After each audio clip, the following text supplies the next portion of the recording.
할렐루야. 오늘 오후회가 있어서 더 찬양이 은혜가 되는 것 같습니다. 오늘 하나님의 은혜가 우리 온 성도에게 함께 하시기를 축복합니다.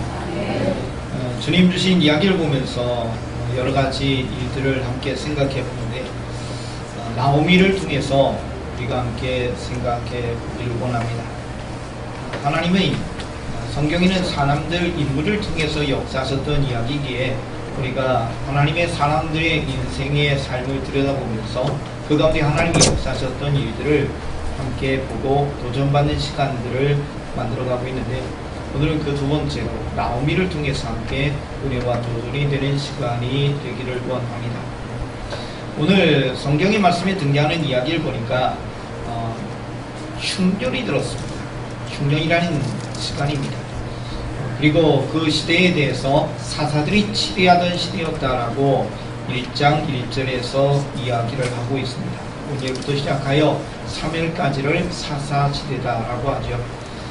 사사들을 통해서 하나님이 이스라엘 백성이 회개하고 돌이키면 이 민족을 침략 속에서 식민지 상태에서 회복하게 하셔서 하나님의 은혜 가운데 거하게 하셨고, 또 저희 사사가 세상에 치리할 동안은 하나님 앞에 선 듯하다가 세상을 떠나면, 사사가 세상을 떠나면 다시 우상 숭배와 범죄를 저질러서 하나님이 또 그들을 치시는 일들이 성경에 기록되어 있고, 또 회복하며 하나님의 은혜를 구하며 이런 일들이 반복되는 것이 사사의 이야기였습니다.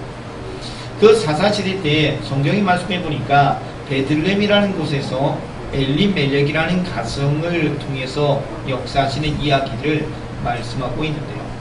흉년이 들었을 때 엘리멜렉이 우리가 여기 베들레헴에서 살기가 어려우니까 모압 지역으로 가자, 모압 지방으로 이주를 결정합니다. 그래서 그의 아내 나오미 두 아들 말론과 기륜을 데리고 그들이 모압 지방으로 가게 됩니다. 살기 어려우니까, 우리가 힘드니까, 여기에 어려우니까 라고 하면서 저들이 세상에서 살지 않고 베들레헴에서 살지 않고 모압이라는 곳으로 갔다, 이렇게 이야기합니다. 여러분, 이 선택에 대해서 우리가 먼저 한번 생각해 봐야 될 것 같습니다. 한번 질문을 해보죠. 베들레헴에 사는 모든 사람이 그 지역을 다 떠나서 다른 곳으로 가서 살았을까요? 라는 질문입니다. 분명히 흉년이라는 것이 여기에 등장하는 엘리멜렉의 이 사람이 사는 그 집에만 임한 것이 아니라 흉년이라는 것은 지역적으로 임하니까 베들레헴에 사는 인근에 있는 많은 사람에게 어려움을 줬을 것이다 라는 것에 대해서 우리가 알고 있습니다. 그렇다면 엘리멜렉의 가문은 그들이 하나님이 주신 땅을 버리고 모압 지방으로 가면 풍족하게 살 수 있다라고 생각하며 길을 떠나는데, 남겨진 사람들은 어떻게 살았을까, 이런 생각을 합니다. 그래서 일단은 먼저 땅이라는 이야기를 우리가 관심 있게 봐야 될 것 같은데, 땅에 대한 이야기가 레위기 25장 23절에 이렇게 이야기합니다. 토지를 영구히 팔지 말지니 토지는 다 내 것입니다. 하나님의 것이기 때문에 땅을 팔지 마라, 그렇게 이야기합니다. 그래서 이 땅에 대한 개념이 있는데, 땅을 하나님께서 지파별로 나누어서, 지파별로 또 가족들로 나누어서 하나님께서 주신 이야기가 있습니다. 민수기 27장 36장에 보면 슬로밧 딸들에 대한 이야기가 기록되어져 있습니다. 아버지 슬로밧이 자녀를 낳는데 아들을 못 낳고 딸들만 낳았습니다. 그 당시는 아들을 통해서 기업이 계속 후대로 흘러가고 있었는데, 이 땅도 마찬가지입니다. 아버지의 땅이 아들에게, 그 아들에게 이어지는 것이 그 당시 하나님이 주신 이야기였어요. 그렇기 때문에 슬로밧 딸들이 우리는 아버지가 아들을 낳지 않았다, 그러면 이 아버지의 이름이 사라지는 것 아니냐, 이 땅은 누구에게 가느냐, 아버지 형제들이 가겠죠.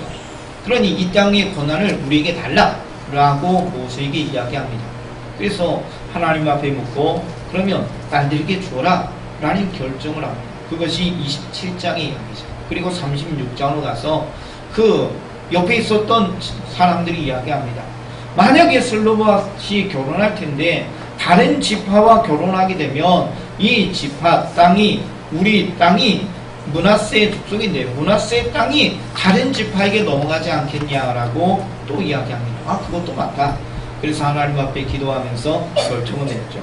슬로바 딸들에게 땅을 상속하게 되는데 그 땅을 상속받은 슬로바 딸들은 이 다른 지파와 결혼해서는 안 된다. 왜냐하면 지금 말한 대로 다른 사람에게 가는 건 문제가 없지만 지파를 넘어서 넘어가면 그 하나님이 땅에 분배를 주신 질서가 파괴가 되니까 라고 이야기를 합니다. 그래서 슬로바 딸들은 므낫세 지파 안에서 결혼하게 되었다. 그런 이야기가 민수기에 기록되어져 있습니다. 그만큼 땅에 대한 이야기가 아주 강하게 이야기가 되어지고 있죠. 더군다나 슬로바의 딸들이 있었을 때는 가나안 땅을 점령하기 전이잖아요. 광야에 있었던 땅이죠. 나중에 우리가 하나님이 주셔서 가나안 땅에 들어가서 그 땅을 우리가 분배를 받을 텐데 그 땅을 우리가 받았을 때라고 이야기하는 거잖아요. 미래적인 이야기지만 실제 그들의 삶 속에 주신 이야기라고 생각하면서 땅에 대한 애착과 땅에 대한 이야기들을 말하고 있습니다. 하나님은 희년이라는 제도를 주셨습니다. 하나님이 희년이라는 제도를 주셨는데 그것은 안식년 7년이 7번 지나면서 50년째 될 때 대속절인 7월 10일 날 이 희년을 선포합니다. 그러면 이 땅의 원주인에게 땅이 돌아가게 되는 것입니다. 묶여있던 종이 되었던 사람들이 자유하게 풀려나게 되는 것입니다. 자유, 하나님이 주신 회복의 날을 주신 것이 50년 되는 희년입니다. 그래서 땅을 사고 팔 때도 어떻게 하냐면 그 희년이라는 제도가 있는 그 연한을 연두에 두고 계산을 하고 땅을 사고 팔게 됩니다. 왜냐하면 희년이 되면 돌려줘야 됩니다. 이제 후반부에 오늘 말씀 후반부에 기업 물을자에 대한 이야기가 나오는데 기업 물을자는 친족입니다. 가까운 친족이 생활에 어려움이 있어서 자신을 노예로 팔거나 아니면 자신의 땅을 팔아서 그 문제를 해결하게 되죠. 경제적인 문제. 그러면 가까운 친족들이 나서서 기업 물을자가 돼서 그 사람을 자유롭게 해주거나 아니면 그 땅을 다시 원주인에게 돌려주는 일을 하게 되는 것이 가까운 친족들에게 주신 기업 물을자의 의무가 됩니다. 이제 후반부에 나오니까 그때 다시 이야기해요. 무슨 이야기냐면 이 땅은 하나님의 땅이지만 하나님이 우리에게 주신 땅이다. 그래서 우리의 삶의 터전은 여기라는 거예요. 다른 지역이 아니라 여기라는 거예요. 그래서 베들레헴의 수많은 사람들은 흉년이 들었지만 남아있었고 여기에서 고난의 시간이 있었지만 견디고 승리하게 됐다는 거죠. 그러나 오늘 성경에 등장하는 이 나오미의 가정이 되는 엘리멜렉의 가문은 모압이라는 곳에 이주하게 되었고 결국 우리가 아는 이야기가 진행됩니다. 거기에 가서 행복하게 살 거라고 생각했지만 엘리멜렉이 세상을 떠났죠. 그리고 나서 위로를 받으려고 말론과 기론을 장가 보내겠죠. 그래서 모압 여인과 결혼했습니다. 모압 여인과 결혼하게 되었는데 근데 자녀를 낳지 못하고 금방 세상을 떠났습니다. 결혼한 지 얼마 안 돼서 세상을 떠난 것을 보여줍니다. 그래서 과부들만 3명이 나오게 되었죠. 여러분이 알고 있는 이 나오미가 2명의 며느리를 이렇게 보면서 가슴 아파합니다. 여러분, 오르바는 여인과 루시라는 여인이 며느리가 되었는데 이제 어떻게 살까 여기에 소망이 없다 생각해서 나오미가 다시 자신의 땅으로 돌아가려고 합니다. 여러분, 위기가 있을 때 우리가 어떻게 될까라는 생각을 한번 먼저 생각해 보게 됩니다. 여러분, 여러분의 인생의 삶 속에 위기가 있을 때 그 위기를 극복할 수 있는 은혜가 있기를 축복합니다. 일단은 피하는 것이 만사가 아니라 하나님 앞에 은혜 가운데 돌파하는 것이 우리의 삶 가운데 축복이라는 사실을 기억해 보기를 원합니다. 한번 따라합시다. 돌파합시다. 여러분의 인생에 고난과 문제가 있을 때 육상 경기에 허들이 있는 것처럼 우리의 삶 속에 110m 허들 경기를 하면서 그 허들을 넘어서 결승점까지 달려가는 것처럼 우리가 그것을 넘는 일들을 해야 될 겁니다. 허들을 옆으로 피해서 갈 수 있는 것도 아니고 허들 밑으로 넘어가는 것도 아니고 우리가 가야 될 것은 허들을 뛰어넘듯이 역경과 고난이 있을 때 베들레헴에서 하나님의 은혜를 구하며 기다렸던 사람들처럼 하나님 앞에 기도하면서 그 문제를 해결할 수 있는 여러분이 되시기를 축복합니다. 땅에 대한 이야기 굉장히 귀한 이야기거든요. 어제 기사를 보니까 그런 이야기가 있더라고요. 우리가 해방되고 74년이 됐습니다. 그런데 서울에 조선 총독부 최신국 명의로 된 명동의 땅이 있다. 그리고 일제 육군 79연대장 하야시다 카네키라는 소장의 땅이 있다라고 합니다. 그래서 중구에 일본인 국적으로 되었던 과거의 일제시대 땅이 100,000건이 된다. 이런 기사가 나왔어요. 이게 지금 2019년 이야기입니다. 그래서 전국적으로는 이런 일들이 많겠다. 명이라는 것, 땅의 주인이라는 것, 이런 것들을 우리가 생각해 보면서 지금 신현제도를 이야기하고 기업물을자를 이야기했는데요. 여러분들이 땅에 대한 이야기, 여기가 우리가 살 곳이라는 사실에 대해서 한 번 더 생각하면서 오늘 말씀으로 함께 더 들어가 봅니다. 여러분, 오늘 본문의 말씀에 등장하는 나오미가 남편 세상을 떠나고 두 아들 세상을 떠나고 두 며느리를 앞두고 좀 암담합니다. 그래서 이제는 돌아가야 되겠다, 베들레헴으로 돌아가겠다라고 생각을 하고 길을 떠납니다. 근데 가다가 생각해 보니까 이 두 며느리 데려가 봐야 고생만 시킬 것 같아. 그래서 며느리에게 이야기합니다. 돌아가라. 너의 가족에게, 너의 백성에게 돌아가라. 지금 나는 나이가 너무 많아서 아이도 못 낳는다. 그 당시는 계대 결혼이라는 게 있었잖아요. 결혼했는데 남편이 세상을 떠나고 자녀가 없어요. 그러면 남편의 형제와 결혼해서 대를 잇게 되는 것이 계대 결혼인데, 지금 내가 나이 많아서 아이도 못 낳는데 너희들 결혼 못해. 너희들 세상 사는데 너무 힘들어. 그러니까 돌아가라. 안 됩니다. 두 며느리가 시어머니를 따라가겠다고 이야기합니다. 재차 이야기하죠.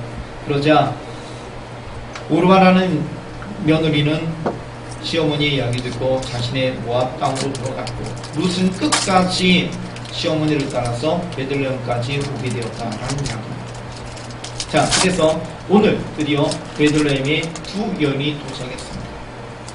시간이 얼마나 흘렀는지 성경에는 침묵하고 있지만 그래도 몇 년의 시간이 흘렀겠죠.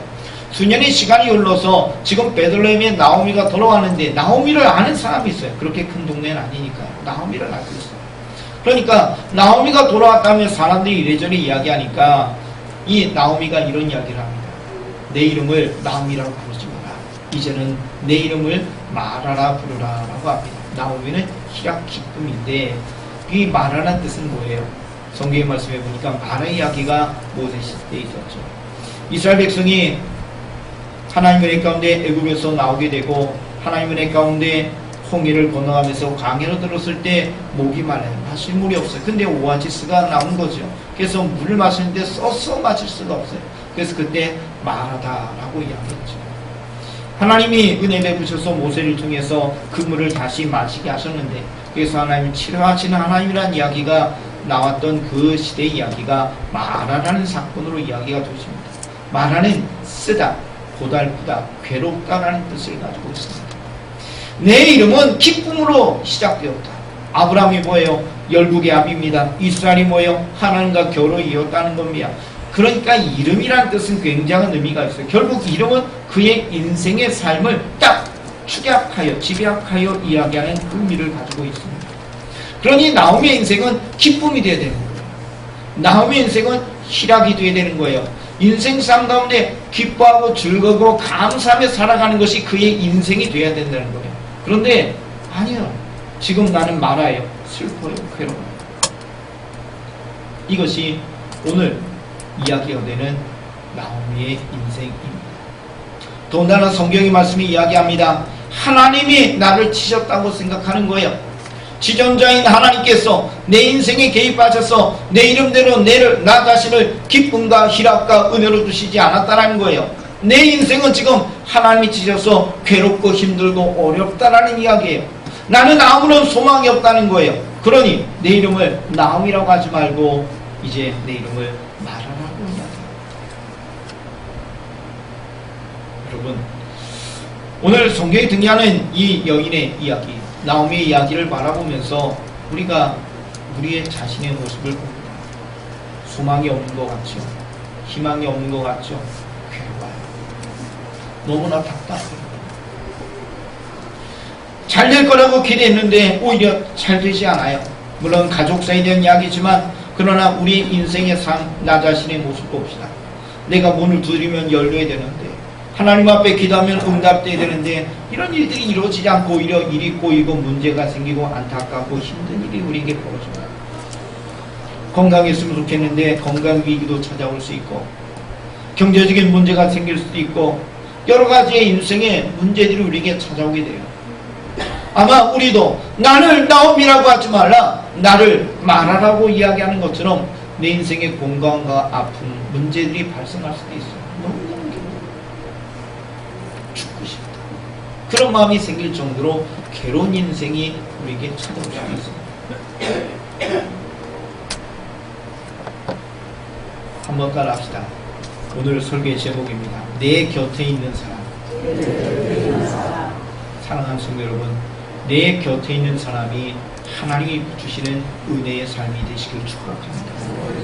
어떤 사람이 누군가 옆에 있다면 얼마나 필요해요. 언젠가 그런 기사를 봤습니다. 야쿠르트 아줌마를 홀로 사시는 분들에게 보내드리면 그분들이 야쿠르트를 배달하면서 그 집에 홀로 사시는 분들이 잘 살고 있는지 살펴볼 수 있다. 그래서 야쿠르트를 보내자.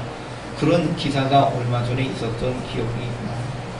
요즘 들어 가끔 고독사다, 세상을 살다가 사망한 사람들이 후에 발견된 이야기들이 과거에는 일본을 통해서 그런 일이 나보다 그랬는데 이제는 우리나라의 이야기가 됐죠. 심심치 않게 그런 일들이 지난 주간에도 기사로 나왔던 이야기를 들어봅니다. 사람이 옆에 있다면 얼마나 귀하죠. 오늘 나오미 이야기를 통해 살펴보는데 나오미의 곁에는 누가 있었어요? 룻이라는 여인이 있었어요. 나오미가 그러면 룻을 통해서 인생의 기쁨이 될 거라고 기대했느냐? 절대 안. 나를 따라온 이 룻, 저 며느리도 고생할 거라고 오지 말라고 따라오지 말라고 누차 이야기했지만 나오미는 그 룻을 떼버리고 여기까지 오려고 그랬지만 끝까지 찾아온 이 룻 보면서 야, 쟤 때문에 더 고생하겠다가 아마 나오미가 생각했어요. 그런데 결국 어떻게 했어요? 나오미 곁에 있는 룻, 내 곁에 있는 이 사람 룻을 통해서 나오미의 인생이 다시 반전되게 된 거죠. 한번 옆에 있는 분들에게 이렇게 이야기합시다. 당신이 제 곁에 있어 행복합니다. 이제 그 이야기를 말씀을 통해 살펴봅시다. 오늘 성경의 말씀에 이런 이야기를 합니다. 나오미가 룻과 함께 돌아왔을 때 보리 추수를 시작할 때다. 이런 이야기를 해요. 보리 추수. 오순절이죠. 맥추절이라고 합니다. 이 보리 추수할 때가 되었어요. 그러면 추수하겠죠. 요즘은요, 추수를 할 때 기계로 대부분 하죠. 우리가 벼를 콤바인 같은 기계로 추수를 하게 되는데 지금은 여지 없습니다. 모든 나달들 이삭 다 모아서 나머지 볏짚들은 바닥에 깔거나 모아서 나중에 사료가 되고 또 어떤 것들은 아예 볏짚도 갈아가지고 바닥에 뿌려가면서 하는 일들을 우리가 보죠. 지금은요, 가서 이삭 줍기 하겠다 그러면 불가능합니다. 완전히 기계로 다 빨아들이니까. 근데 과거는 여러분도 해보셨을 겁니다. 저도 예전에 해봤는데 납치를 하고 그리고 나서 모아가지고 볕당 만들고 그러다 보면 바닥에 떨어지는 나달들이 이삭들이 존재했던 기억입니다. 언젠가는 지역에 인삼밭이 있었는데요. 인삼 추수를 다 하고 나서 떠났어요. 주인이 떠났어요. 그랬더니 그 다음날 동네 사람들이 그 인삼밭을 막 해집거든요. 땅속에 인삼이 남아있다는 거예요. 그래서 막 열심히 캐가지고 뭐 인삼을 갖고 가시는 분들 모습을 봤습니다. 이삭죽기라는 거죠. 오늘 보리 추수 시간이 돼서 보리를 추수하는데 일꾼들이 추수하다 보면 남겨진 것이 있어요. 그럼 이삭을 주어서 어려운 사람들이 그걸 가지고 살아가게 됩니다. 그것도 모세시대 이후로 하나님이 명하신 일들이기도 하지만 이 룻이 어머니를 사랑하는 마음으로 우리가 살기 위해서는 지금은 경제적인 위기를 극복해야 되는데 이거 해결할 수 있는 것은 이삭 줍기밖에 없다고 판단하고 보리 추수 때니까 이삭을 주러 쏘가게 됐죠. 그리고 이삭을 줬는데 너무나 잘 돼요. 이삭이 너무너무 많이 얻어지게 되는 거예요. 그리고 주인이 호의를 베풀어서 음식도 먹게 합니다. 아유, 이런 호의가 어딨어. 나중에 알고 보니까 가까운 친족이었고 보아스라는 주인이었죠. 보아스가 이삭 죽는 여인을 보면서 누군지를 알아보고 나오미를 공개하고 있는, 사랑하고 있는 루시라는 이야기 듣고 자신의 종들에게 더 이삭을 남겨두고, 그리고 자신들이 먹는 음식을 나눠주라고 이야기하면서 보아스가 호의를 베풀었죠. 이 이야기의 전개 속에서 나오미가 기업 물을 짜다라는 이야기로 보아스를 호칭하는 이야기가 등장합니다. 좀 전에 이야기했죠. 희년이라는 제도가 있는데 희년이 되면 다 원주인에게 돌려줍니다. 그러나 희년이 되기 전에 원주인에게 돌려줄 수 있는 의무를 해야 될 것이 기업물을 짜, 가까운 친족들이 한다는 거예요. 그러니까 하나님은 인생의 삶을 살다가 위기가 찾아올 수 있다. 지금 말하는 흉년이 찾아올 수도 있고 여러 인생의 위기가 찾아올 수 있는데, 그 위기 때문에 내 경제적인 문제가, 이것이 나를 팔거나 혹은 가족을 팔거나 혹은 내가 내 땅을 팔을 수밖에 없는 상황이 되었을 때 가까운 친족들을 외면하지 말라는 거예요. 여러분들이 서로 돕고 협력하면서 함께 살아가는 인생이 되어야 한다고 주님이 기업 물을 자의 의무를 이야기하고 있습니다. 그래서 가까운 친족인 보아스가 기업 물을 자가 돼서 보아스가 이제는 나오미의 가정을 돌보는 일들을 해야 된다는 거죠. 그래서 이 기업 물을 자의 의무를 이야기하면서 나오미는 보아스와 룻을 결혼시켜야 되겠다는 생각을 갖게 됩니다. 그래서 결국 어떻게 해요? 보아스하고 룻과 결혼을 하게 됩니다. 결혼하니까 아이를 낳게 됐죠. 남자아이를 낳았는데 그 이름을 오벳이다라고 이야기합니다. 오벳이 이세를 낳고 이세가 다윗을 낳았습니다. 그래서 다윗 왕의 증조 할머니가 본문에 나오는 모압 여인 룻이었다라고 이야기합니다. 이제 인생이 바뀌었습니다. 중년이 들어 베들레헴에서 모압 지방으로 갈 때는 소망이 있고 희망이 있고 거기에서 내가 배불리 살 거라고 기대했지만 그 모압에서 남편 세상을 떠나고 두 아들 세상 떠나고 돌아올 때는 며느리 룻과 함께 돌아왔지만 아무것도 없어요. 하나님이 나를 치셨다고 생각할 정도로 마음에 큰 상처를 받았던 이 나오미라는 여인이 내 이름을 이제는 나오미 기쁨 희락으로 이야기하지 말고 내 이름을 이제는 쓰다, 아프다, 괴롭다는 의미로 말하라고 부르겠던 이 여인이 룻을 통해서 다시 기쁨을 회복합니다. 아이를 낳아 오벳이라고 하면서 하나님 앞에 감사하면서 내 인생의 삶 속에 하나님의 은혜가 다시 임했음을 인하여 함께 감사하는 일, 기뻐하는 일들이 전개가 되는 것이죠.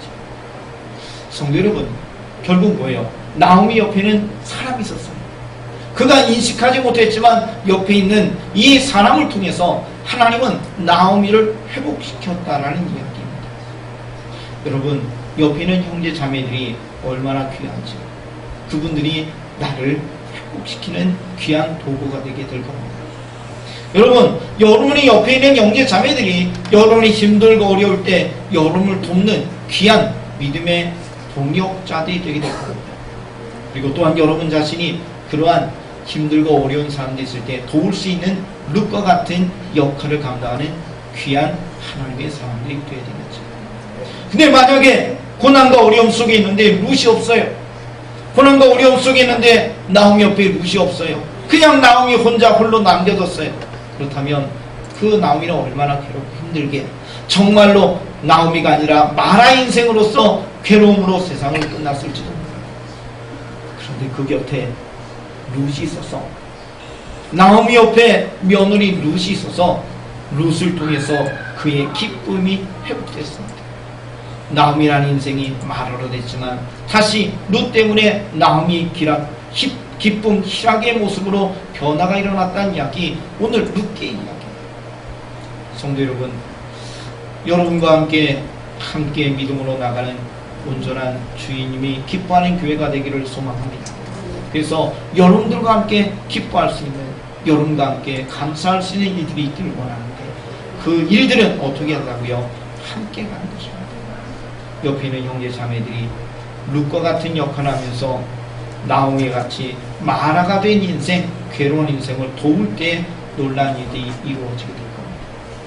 여러분, 도울 수 있는 믿음의 성도, 도울 수 있는 형제자매가 되고 함께 위로하고 울어줄 수 있고 힘을 북돋아줄 수 있는 여러분이 되었으면 좋겠습니다. 한번 옆에 있는 분에게 다시 이야기합시다. 저의 곁에 있어 제가 행복합니다. 여러분, 옆에 있는 형제자매들이 우리의 힘입니다. 하나님은 사람을 통해 일하시는데 옆에 있는 형제자매를 통해서 여러분도 위로하시고 여러분을 힘있게 하시고 다시 기쁨을 회복할 수 있는 길을 허락해 주시게 될 줄 믿습니다. 또 반대 역할도 해야 되죠. 여러분 자신이 돕는 일들 뿐만 아니라 하나님의 역사 속에서 귀한 일도 이루어질 겁니다. 위로받는 은혜가 있기를 원합니다. 나오미처럼 위기가 있다면 옆에 있는 형제자매를 통해 위로받는 인생이 되기를 원합니다. 또 여러분이 지치고 힘든 사람들을 볼 때 있다면 루세 역할처럼 돕고 협력하는 그들을 세울 수 있는 일들을 이뤄가는 우리 교회가 되될 줄 믿습니다. 중요한 것은 홀로 있어서는 안 된다는 겁니다. 내 곁에 사람이 있습니다. 내 곁에 있는 사람을 통해서 하나님은 일하십니다. 여러분, 옆에 있는 사람을 귀하게 여기시고 축복해 주시고 사랑하시는, 동역하시는 우리 교회 온 성도가 되시기를 축복합니다. 기도드리겠습니다. 주님의 은혜가 오늘 우리에게 많이 감사를 드립니다. 주여, 나오미의 인생이 흉년으로 인하여 베들레헴에서 모압 지방으로 갔다가 돌아올 때는 내 이름은 기쁨, 희락, 나오미가 아니라 괴로움이라는 마라라고 부를 정도로 인생의 처참한 아픔을 겪게 됩니다. 아무런 소망이 없고 전능자인 하나님이 나를 치셨다고 여길 정도로 그의 인생은 위기가 찾아왔습니다. 그러나 그 곁에 사람이 있었습니다. 그를 도울 수 있는 룻이라는 며느리가 있었습니다. 그래서 결국 룻을 통해 하나님은 일하셨고 나오미를 기쁨으로 회복할 수 있도록 도우셨지요. 주님, 우리 주변에 사람이 있음에 감사를 드립니다. 우리를 도울 수 있는 믿음의 동역자들이 있어 감사합니다. 어려운 일을 위해서 기도하고 사랑하고 축복하고 돕고 협력하는 우리들에게 하셔서 함께 일어나는 기쁨을 회복하는 공동체가 되게 하여 주옵소서. 예수님의 이름으로 기도드리옵나이다. 아멘.